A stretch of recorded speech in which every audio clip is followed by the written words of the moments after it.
9-10 محرم کی درمیانی رات عمر بن سعد امام علی مقام کے خیمے میں آیا اور آ کے کہنے لگا حسین باتیں دو ہی ہیں، اب یزید اور عبید اللہ ابن زیاد اور دیگر کوئی اور بات سننے کو تیار نہیں ہوتے، دو ہی باتیں ہیں، یا آپ کو بیعت کرنی ہے یا جنگ کرنی ہے۔ تو امام علی مقام فرمانے لگے کہ مجھے 1 رات کی مہلت دے دو، 1 رات کی مہلت، سویرے بتاؤں گا کیا کرنا ہے۔ 9-10 کی درمیانی رات عمر بن سعد نے کہا ٹھیک ہے میں سویرے آ جاؤں گا۔ تو عمر بن سعد خیمے سے باہر نکلا تو حضرت عباس بن علی، حضرت عباس رضی اللہ تعالیٰ عنہ حاضر بارگاہ ہوئے تو امام علی مقام سے عرض کرنے لگے بھائی جان مجھے پتہ ہے سویرے آپ نے کیا فیصلہ کرنا ہے اور آپ کو بھی پتہ ہے سویرے کیا فیصلہ کرنا ہے، تو یہ بد باطن قسم کے لوگ ہیں، یہ سوچیں گے پتہ نہیں حسین کمزور پڑ گیا، ابھی بتانا تھا کہ ہم نے بیعت نہیں کرنی، آپ نے رات مہلت کیوں مانگی، یہ پتہ نہیں رات کیا کیا بدگمانیاں سوچیں گے۔ فیصلہ تو سویرے بھی وہی ہونا ہے اور اب بھی وہی ہونا ہے کہ ہم یزید کی بیعت کرنے کو تیار نہیں ہے، تو آپ یہ بھی بات کر دیتے۔ تو امام حسین فرمانے لگے عباس تیرا کیا خیال ہے، میں نے سوچنے کے لیے ٹائم لیا ہے، تیرا کیا خیال ہے کہ میں نے کوئی نئے راہ تلاش کرنی ہے، کوئی مجھے اور کسی فوج کے پہنچ جانے کی امید ہے؟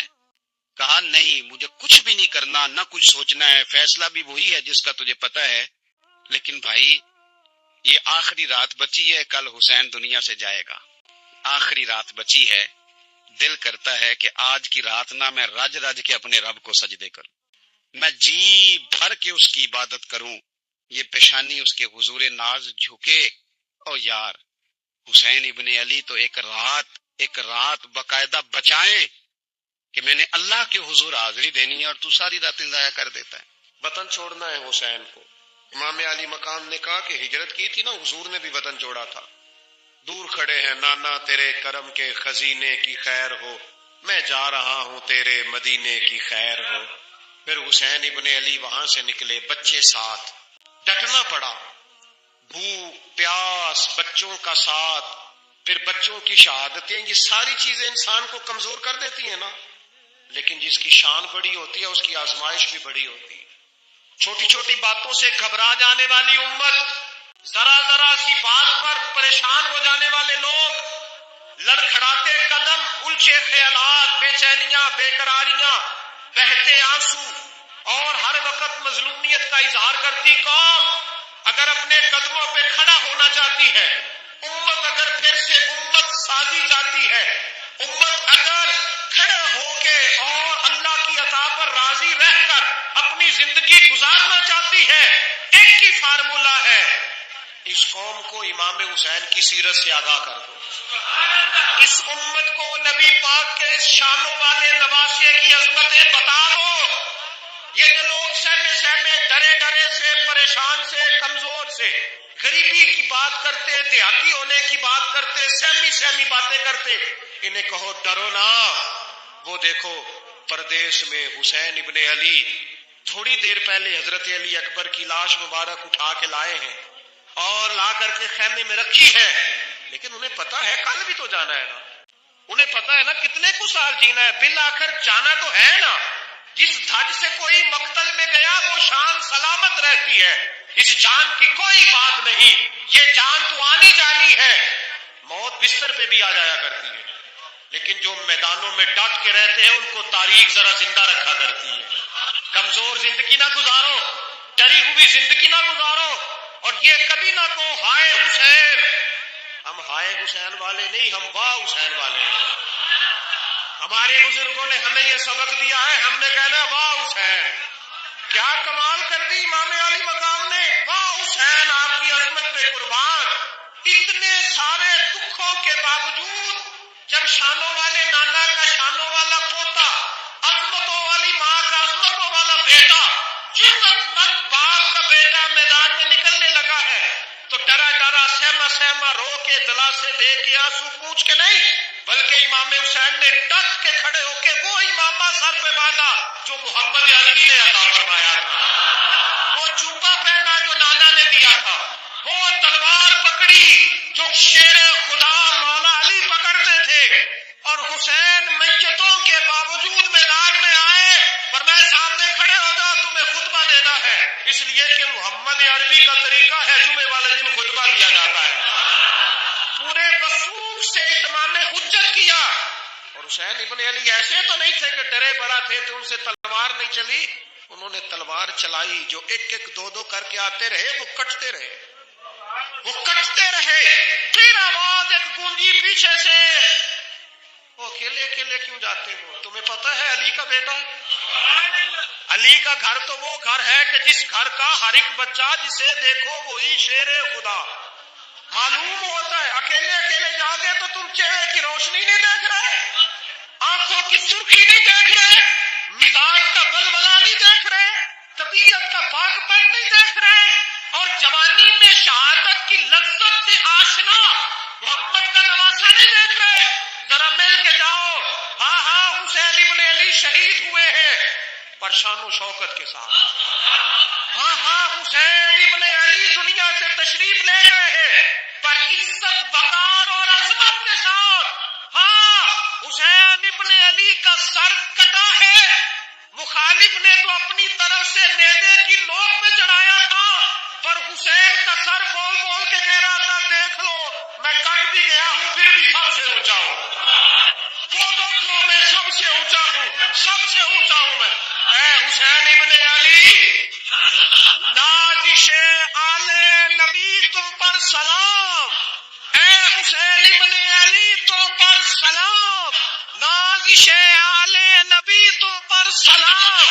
کسی نے ایک بات کی تھی، اس نے حد کر دی، اس نے کہا مورخ تو کتنا کو لکھے گا، خطیب تو کتنا کو واز کرے گا، او مصنف تو حسین ابن علی کی شان میں کہاں تک بات کرے گا، تو میرے امام کا باکپن، ان کی جرت، ان کی طاقت، ان کی ہمت، ان کا کمال، ان کا صبر، ان کی استقامت، ان کا حوصلہ، ان کی جواں مردی، ان کی ہمت کتنی کو بیان کرے گا، تو رہنے دے۔ اس نے کہا پھر کیوں رہنے دوں؟ کہنے لگے حسین ابن علی کی شان رفعت کوئی کیا جانے یہ حسن جانے، حسین ابن علی کی شان رفعت کوئی کیا جانے یہ حسن جانے، یہ علی جانے، یہ نبی جانے یا خدا جانے۔ ہماری طاقت نہیں ہے کہ ہم امام علی مقام کی عظمت کو بیان کر سکیں، بس چپ کر میرے علی، ایتھے جا نہیں ہو۔ امام کا تذکرہ بندے کو جوان کرتا ہے، باہمت کرتا ہے، جینے کا حوصلہ دیتا ہے، میدانوں میں کھڑا کرتا ہے، وہی ہے تیرے زمانے کا امام برحق جو تجھے حاضر و موجود سے بیزار کرے اور موت کی شکل میں دکھلا کے تجھے جلوہ یار زندگی تیرے لیے اور بھی دشوار کرے، زندہ اور پلٹنا جھپٹنا جھپٹ کر پلٹنا یہ لہو گرم رکھنے کا ہے ایک بہانہ، لہذا طاقتور بنو، باہمت بنو، کربلا کے واقعے سے طاقت حاصل کرو۔ پھر کہتا ہوں ہم ہائے حسین والے نہیں، ہم تو واہ حسین والے ہیں، ہمارا کہنا ہے کہ واہ حسین، اے حسین ابن علی تم پر سلام، نازش آل نبی تم پر سلام، ہم کہہ رہے واہ حسین، واہ حسین، واہ حسین، واہ حسین، یا حسین، واہ حسین، یا حسین، واہ حسین، واہ حسین، یا حسین، واہ حسین۔ اپنے مزاج میں طاقت پیدا کرو، اپنے بچوں کو یہ قوت ارادی، قوت فیصلہ آنے والی نسل کو منتقل کریں، یہ ہمت، جذبہ۔ امام حسین نے وطن چھوڑا، کوئی لغزش نہیں پیروں میں، کوئی نہیں، شہزادوں والی زندگی تھی، مسجد نبوی کے امام تھے، نبی کریم علیہ السلام کے روضہ اطہر پر تشریف رکھتے تھے، زمانہ حیا کرتا، شان و شوکت تھی، پر حق کے لیے چھوڑا، نکل کر خانقاہوں سے ادا کر رسم شبیری، اور پھر بڑا مشکل ہوتا ہے جس شخص کے ساتھ بچے اور عورتیں ہوں وہ تو یہ کہہ کے لڑائی سے جان چھڑاتا ہے کہ میرے ساتھ فیملی ہے، نہ ہوتی تو تجھے بتاتا، پر امام حسین کو اولاد بھی کمزور نہیں کر سکی، عورتوں کا ساتھ ہونا کمزور نہیں کر سکا، پھر امام علی بھوک کتنا مشکل کام ہے۔ آج لوگ کہہ نہیں دیتے کہ میں تو اس لیے گناہ کرتا ہوں کہ رشوت اس لیے لے لیتا ہوں کہ بچے چھوٹے، 10 دنوں کی کم و بیش سفر، 3 دنوں کی بھوک اور پیاس، اور حق کے رستے میں امام حسین کو کوئی چیز کمزور نہیں کر سکی، اور پھر وہ جتنی باتیں لوگ کہہ سکتے تھے وہ ساری کہیں گئیں، ساری، اور آ کے عرض کرنے لگا حضور یہ کوئی معمولی دشمن نہیں، یہ وہ ظالم ہیں جو لاشوں پہ بھی گھوڑے دوڑا دیتے۔ تو امام علی مقام فرمانے لگے جو شہادت کا جذبہ لے کے نکلے وہ پھر انجام نہیں دیکھا کرتا۔ وہ انجام، وہ جتنی چیزیں جو استقامت کے رستے میں آ سکتی ہیں وہ ساری چیزیں رستے میں آئیں، پر امام علی مقام نے کسی چیز کی پرواہ نہیں کی۔ آج کا مسئلہ یہ ہے کہ آج لوگوں میں استقامت نہیں ہے۔ رات کو کچھ ہوتے ہیں، سویرے کچھ ہوتے ہیں، دوپہر کو کچھ ہوتے ہیں، شام کو کچھ ہوتے ہیں۔ ہمارا کل انداز تکلم کچھ اور ہوتا ہے، صبح کچھ اور ہوتا ہے۔ امام علی مقام میدان میں رہے، ایک میت گھر میں ہو جائے تو کئی دنوں تک آنکھ کھلتی نہیں، ہوش رہتا نہیں۔ سب سے زیادہ مصائب امام حسین نے دیکھے، سب سے زیادہ، اور گھوڑے پر بیٹھنے سے پہلے ساری تکلیفیں آپ دیکھ چکے تھے۔ باپ کا جنازہ اٹھانا آسان ہوتا ہے، بیٹے کا جنازہ اٹھانا بڑا مشکل ہوتا ہے، پر امام حسین نے بیٹوں کے جنازے اٹھائے۔ حضرت علی اصغر کی لاش کو امام حسین نے اپنے دست مبارک سے دفن کیا، اور جناب علی اکبر کی میت کو جب آپ اٹھا کے لا رہے تھے تو سیدہ زینب فرماتی ہیں کہ مجھے یوں کبھی لگتا تھا حسین کا قد بڑا ہے اور کبھی لگتا تھا علی اکبر کا قد بڑا ہے، اور فرماتی ہیں کہ پھر حضرت قاسم بن حسن کو بھی وہ اٹھا کے لائے، اور جناب عباس کے وجود سے الگ ہونے والے بازو انہوں نے لا کے حضرت عباس کے وجود کے ساتھ بھی رکھے۔ انہوں نے یہ سارا منظر دیکھا، لیکن جب حسین ابن علی اپنی دفعہ گھوڑے پہ سوار ہوئے تو لگتا یہ تھا کہ ان سے زیادہ بہادر کوئی نہیں۔ ایک جملہ بھی یزیدی فوج کے سامنے امام حسین نے کمزور نہیں کہا، ایک جملہ بھی، ایک فکرہ بھی کچا نہیں بولا، کہیں بھی کوئی منت نہیں کی، کسی جگہ بھی ان کے پائے استقلال میں کوئی لغزش نہیں آئی۔ جب لوگوں کو پتہ چل جائے کہ اب سامنے موت ہی موت ہے، سوائے اس کے چارہ کچھ بھی نہیں، تو بہت سا جو رخصت اور اجازت تو دین بھی دیتا ہے، پر امام حسین کسی جگہ کسی رخصت پر عمل کرتے نظر نہیں آتے، ڈٹ کے بات کی، ڈٹ کے۔ اور پھر جب میدان میں نکلے، اللہ اکبر، تو ابن سعد کہنے لگا کہ اگر دو دو کر کے ایک ایک کر کے جاؤ گے تو یہ 45,000 کا لشکر سارا حسین کاٹ ڈالے گا، یک بارگی حملہ کرو گے تو بات۔ اتنی استقامت، اتنا۔ آج تو لوگ ڈپریشن کے مریض ہیں، آج تو لوگ ٹینشن کے مریض ہیں، ہر دوسری بات میں لوگ کہتے ہیں وہ بڑا، پر کس بات سے؟ مطلب کیا آپ نے زندگی میں صرف جاب نہیں مل رہی، صرف بیماری آ گئی، صرف خرچہ نہیں گھر میں، میں بڑا کس بات کا ڈپریشن؟ امام حسین کی زندگی بتلاتی ہے وہ لوگ بھی کوئی دنیا میں کمال حاصل کر سکتے ہیں جو چھوٹی چھوٹی بات پہ روتے ہیں۔ مال بھی ہے، جوانی بھی ہے، گھر بھی ہے، مکان بھی ہے، بچے بھی ہیں، عزت بھی ہے، صرف پیسے نہیں۔ اور انسان ہے کہ آنکھیں نہیں کھل رہی، وہ سمجھتا ہے میں کسی کام کا ہی، فقط پیسے نہیں بس۔ او خدا کے بندو، امام علی مقام نے فرمایا سارا کچھ لٹا کے بھی جو میدان میں کھڑا رہے اسے حسین ابن علی کہا جاتا ہے، اسے حسین ابن علی کہا جاتا ہے۔ حسین ابن علی کی شان رفت کوئی کیا جانے، حسن جانے، علی جانے، نبی جانے، خدا جانے، کون جانے امام علی مقام کا معیار۔ تو امام حسین رضی اللہ تعالیٰ عنہ کی زندگی ہمیں بتاتی ہے کہ ذوق والی عبادت کرو۔ امام حسین کی زندگی ہمیں بتاتی ہے کہ جب تم سخاوت کرو تو پھر اپنی حیثیت سے بڑھ کر کرو، اور امام حسین کی زندگی ہمیں بتاتی ہے کہ دل میں کسی کے لیے کوئی بات نہ رکھو، صلح کرنے میں پہل کرو، محبتیں کرنے میں آگے بڑھو۔ اور امام حسین کی زندگی ہمیں بتلاتی ہے کہ جب دنیا میں تم نے کچھ کرنا ہے تو پھر ڈٹنا بھی سیکھو، پھر کھڑے ہونا بھی سیکھو۔ یہ نہ دیکھو کہ حالات، امام حسین نے ایک دن بھی حکومت نہیں کی، یزید نے 4.5 سال کی، لیکن قیامت تک دلوں پہ حکومت امام حسین کی رہے گی، امام حسین کی رہے گی، اس لیے کہ ان میں استقامت تھی۔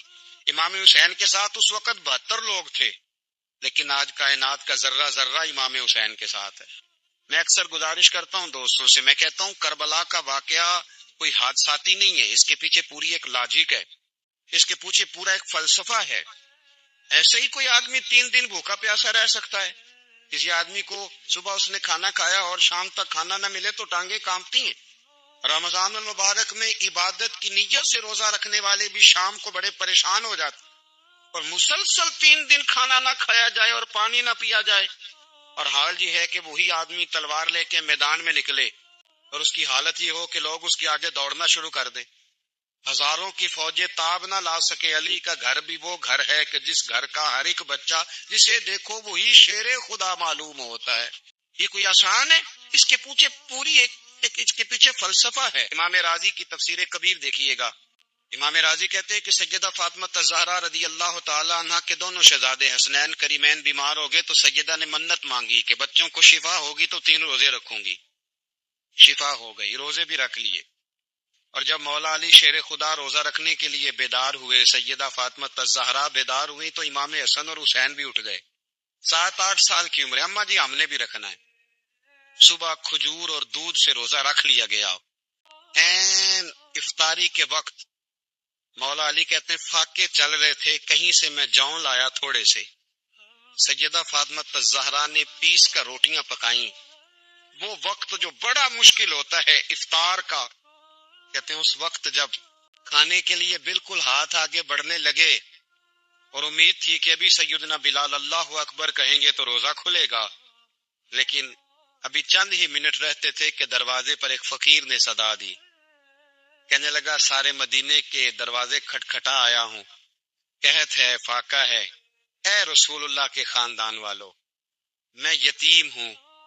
کسی نے بتایا ہے کہ اور کوئی دروازہ کھلے نہ کھلے سیدہ کا دروازہ تیرے لیے ضرور کھلے گا. کیا یتیم کو روٹی ملے گی؟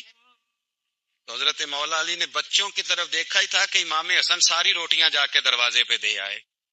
کھجور اور پانی سے افطار ہو گیا. صبح پھر کھجور اور دودھ سے روزہ رکھا. امام راضی کہتے ہیں این وہ وقت جب افطار کا ٹائم آیا تو پھر دروازے پہ کسی نے صدا دی.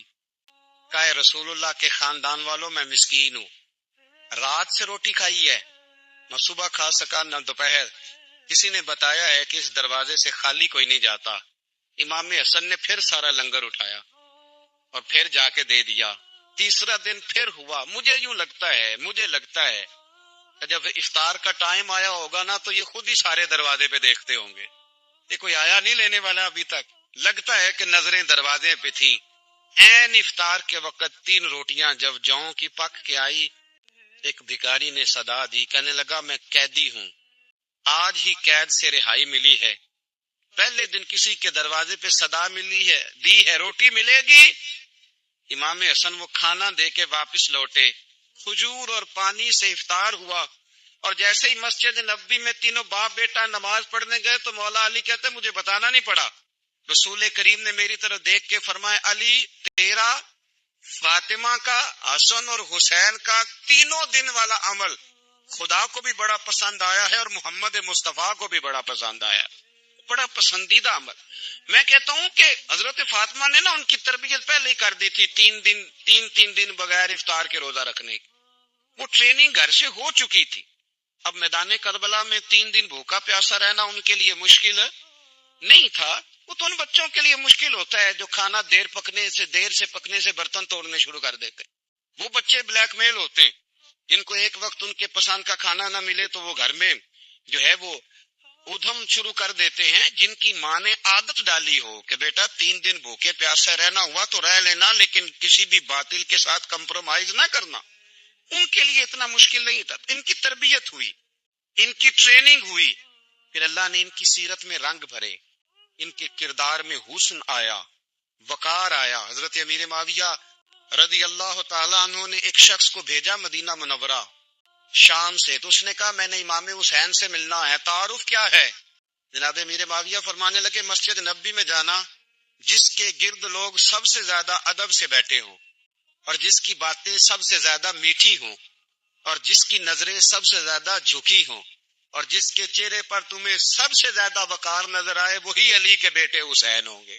جو سب سے زیادہ تمہیں وہاں ماحول کے اندر جو شخص نظر آئے پوچھنے کی ضرورت نہیں پڑے گی.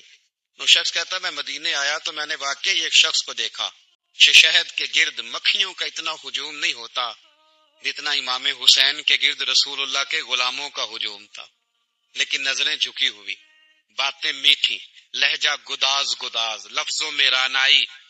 اور لوگ کئی باتیں پوچھتے تو علی کے صاحبزادے ایک کا جملہ بولتے تو لگتا یہ کہ وہ جملہ سیدھا دل میں اترتا چلا جاتا ہے.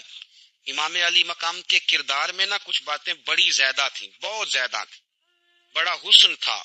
ایک بات تو یہ تھی امام حسین رضی اللہ تعالیٰ عنہ کا علم و فضل بڑا کمال کا تھا. امام حسین کے علم سے فضل سے لوگ فیض اٹھاتے تھے. پھر اس کے ساتھ ساتھ امام حسین کا ذوق عبادت بڑا شاندار تھا، بڑا زبردست ذوق ہے. علامہ جوزی نے لکھا ہے وکان الحسین رضی اللہ تعالی عنہ فاضلا کثیر الصوم والصلاۃ والحج والصدقۃ وافعال الخیر جميعا. آپ فرماتے ہیں کہ امام حسین زیادہ نمازیں پڑھنے والے تھے، کثرت سے سجدے کرنے والے، کثرت سے روزے رکھنے والے، زیادہ حج کرنے والے، اور امام حسین صدقہ دینے والے اور نیکی کے کاموں میں شدت کرنے والے. امام حسین کا جو ذوق عبادت تھا وہ اتنا شاندار تھا کہ آپ فرض نماز کے علاوہ روزانہ 100 رکعت نماز نفل ادا فرمایا کرتے. اور امام حسین فرماتے زندگی میں کبھی ایسا نہیں ہوا کہ 3 دن گزر گئے اور حسین کا قرآن پاک ختم نہ ہوا. 25 حج کیے امام حسین نے مدینہ منورہ سے مکہ مکرمہ پیدل جا کے، 25 حج. اب تو نسبت والے لوگوں کو عبادت کی ضرورت نہیں نا، اللہ ماشاءاللہ کہتے ہیں نسبت بڑی ہے. بھئی جن کی نسبت اتنی خاص تھی کہ حضور نے فرمایا یہ فاطمہ کے نہیں میرے بیٹے ہیں، ان کا تو حال یہ ہے کہ فرض کے علاوہ 100 نفل، 3 دن سے پہلے ختم قرآن پاک، 25 حج فرمائے. تو کس نسبت کی بات کرتا ہے؟ یہ نسبتیں تو ہیں جو انسان کو عبادت کے قریب کرتی ہیں. لوگوں نے معیار ہی بدل دیا ہے. حضرت سیدنا امام حسین کی شہادت کے بعد حضرت عبداللہ ابن زبیر رضی اللہ تعالیٰ عنہ نے قاتلان حسین سے خطاب کیا اور فرمانے لگے اللہ کی قسم تم نے اس شخص کو شہید کیا ہے جو راتوں کو لمبے لمبے قیام کرتا تھا، اور تم نے اس شخص کو شہید کیا ہے جس سے میں دن میں جب بھی ملتا تھا تو وہ روزے سے ہوتا تھا. تم نے اس شخص کو شہید کیا جو قائم اللیل تھا، صائم الدہر تھا، اس شخص کو تم نے شہید کیا. آپ کو پتہ ہے کہ میدان کربلا میں جب 9 محرم کو ابن سعد نے امام حسین سے کہا کہ جنگ کرو اگر یزید کی بیعت نہیں کرنی، تو امام حسین نے فرمایا 1 رات کی مہلت دے دو، 1 رات کی مہلت دے دو. حضرت امام زین العابدین کہتے ہیں میں نے اپنے والد گرامی سے عرض کی کہ ابا جی آپ جہاد سے دور جانے والے تو ہیں نہیں، آپ تو جہاد سے پیار کرنے والے، اور یہ بھی پتہ ہے مجھے کہ یہ جنگ اب ہو کے رہے گی، تو 1 رات کی مہلت دینے کا معنی کیا ہے؟ بھئی کل بھی لڑنا ہے اور رات بھی لڑنا ہے، تو ابا جی 1 رات کی مہلت. تو سیدنا امام حسین رضی اللہ تعالیٰ عنہ فرمانے لگے بیٹا رات کی مہلت اس لیے لی ہے کہ میں آج رات کھل کے اپنے رب کی عبادت کر لوں، میں استغفار کر لوں، میں لمبے سجدے کروں. اور کہا زین العابدین تو جانتا ہے نا کہ مجھے نماز سے، تلاوت سے، دعا سے اور استغفار سے بڑا پیار ہے. نماز سے مجھے پیار ہے، دعا سے مجھے پیار ہے، استغفار سے مجھے پیار ہے. فرمایا بیٹا میں نے اس لیے نہیں کہ میں چاہتا ہوں 1 رات اور دنیا میں رہوں. تو امام زین العابدین فرماتے امام علی مقام نے سجدے پہلے بھی بڑے کیے، پر 9-10 کی درمیانی رات جو ان کے سجدے تھے وہ میں نے کبھی نہیں دیکھے. فرماتے ہیں تیمم کے ساتھ وہ رات کی جو عبادتوں کا رنگ تھا وہ میں نے کبھی نہیں دیکھا. امام علی مقام کا عبادت کا ذوق تھا، شوق تھا، لذت تھی. آپ یقین کریں ایسے ایسے عجیب بہانے ہم لوگوں کہتے ہیں میرا نماز میں دل نہیں لگتا، تو میں کہتا ہوں تیرا گپ شپ میں کس طرح لگتا ہے، تیرا موبائل پہ کیسے لگتا ہے بھائی؟ یہ تو بھئی ذوق کی بات ہے. امام حسین کہتے ہیں مجھے قرآن پاک سے پیار ہے، مجھے تلاوت سے پیار ہے، مجھے دعا سے پیار ہے، مجھے استغفار سے پیار. جس کو جس چیز سے پیار ہوگا دل لگ جائے گا. ہم نے کبھی پیار کیا ہی نہیں اس سے، جن چیزوں سے پیار ہے وہاں دل لگ جاتا ہے. یہ ایک بہانہ ہے، ورنہ کثرت سے عبادت کرنا، ذوق پیدا کرنا یہ تو اہل اللہ کا طریقہ ہے. والذین یبیتون لربہم سجدا وقیاما، رب کے بندوں کی علامت یہ ہے کہ وہ راتیں سجدے اور قیام میں گزار دیتے ہیں. تو امام حسین کی سیرت کا کمال ہے کہ ذوق عبادت رکھتے تھے. دوسری بات جو امام علی مقام کی سیرت میں بڑی شاندار ہے وہ یہ ہے کہ سخی بڑے تھے. ایک قول سنانا ہے آپ کو امام حسین کا، اور خواہش میری یہ ہے کہ میرے حاضرین اور ناظرین اس قول کو رٹا لگا کے یاد کریں، اس قول کو انشاءاللہ. یہ قول جو امام حسین کا ہے نا جی، یہ جس دن مجھے ملا تھا نا تو میں نے بھی رٹا لگا کے یاد کیا تھا، اور میرے پاس جتنی ڈائریاں ہیں شاید میں نے سب میں لکھا ہے. امام علی مقام رضی اللہ تعالیٰ عنہ فرماتے تھے اللہ کی رضا کے لیے کسی شخص کی ایک حاجت پوری کر دینا 1 مہینہ مسجد میں اعتکاف کرنے سے زیادہ درجہ رکھتا ہے. ایک بندے کی ایک حاجت پوری کر دینا 1 مہینہ پورا مسجد میں اعتکاف کرنے سے زیادہ درجہ رکھتا ہے. خدا کے بندے تو ہیں ہزاروں اور بنوں میں پھرتے ہیں مارے مارے، میں اس کا بندہ بنوں گا جس کو خدا کے بندوں سے پیار ہوگا. کسی بندے کی ایک حاجت پوری کرنا 1 مہینہ اعتکاف میں بیٹھنے سے زیادہ افضل ہے. اسی لیے تو میرے حبیب کریم علیہ السلام نے فرمایا تو رب کے بندوں کی حاجتیں پوری کرنے میں لگ جا، رب تیری حاجتیں پوری فرما دے گا. امام علی مقام فرماتے تھے ایک حاجت کسی کی پوری کرو. حضرت جناب سیدہ زینب بنت ابی رافع کہتی ہے کہ سیدہ فاطمہ الزہرا نا ایک دن اپنے دونوں شہزادوں کو لے کے، جب حضور کی طبیعت مبارک بظاہر علیل تھی جس میں حضور کا وصال ہوا، دونوں شہزادے لے کے سیدہ فاطمہ نبی کریم کی بارگاہ میں گئی. کہنے لگی یا رسول اللہ میرے بچوں کو کچھ دیجئے. سیدہ پاک تو حضور اٹھ کے بیٹھ گئے، اس کندھے سے امام حسن کو لگایا اور اس سے امام حسین کو لگایا اور فرمایا فاطمہ یہ جو میرا حسن ہے نا اس کو میں اپنی ہیبت اور سرداری دیتا ہوں، اور فرمایا یہ جو میرا حسین ہے نا حسین کو میں اپنی جرت اور سخاوت دیتا ہوں. میرا حسین جرت مند ہوگا اور سخی ہوگا. داتا گانج بخش علی حجویری، امام الاولیاء، سید الاصفیاء، داتا صاحب کشف المعجوب میں فرماتے ایک دن نا امام حسین کے پاس ایک شخص آیا بڑی دور سے کچھ مانگنے کہ حضور کچھ دیجئے. وہ شخص کہتا ہے کہ میرا ظرف یہ تھا کہ 4-5 دینار ملیں گے. تو امام حسین فرمانے لگے تھوڑی دیر بیٹھ جا، رزق آ رہا ہے. تو امام حسین کو حکومت وقت کی طرف سے نا 5 تھیلیاں ملی جس میں ایک تھیلی میں 500 اشرفیاں تھی. 5 تھیلیاں آئیں لیکن اس کو آنے میں نا ذرا دیر ہو گئی. وہ 5 تھیلیاں جب آئی نا تو امام حسین اس کی طرف 5 تھیلیاں بڑھا کے نا ذرا دیکھنا میری طرف غور سے، 5 تھیلیاں بڑھا کے نا تو فرمانے لگے میاں اتنا تجھے انتظار کرایا نا اتنی ہم تیری حاجت پوری نہیں کر سکے. تو یہ نہ محسوس کرنا کہ حسین کے دروازے پہ بیٹھا بھی رہا ہوں تو ملا کیا ہے. یہ نہ محسوس کرنا. وہ شخص کہتا ہے جب میں نے وہ تھیلیاں کھولی اور پھر میری نظر امام حسین پہ پڑی تو میرے اندر سے آواز آئی اگر حسین ابن علی اتنے سخی ہیں تو محمد عربی کتنے سخی ہو.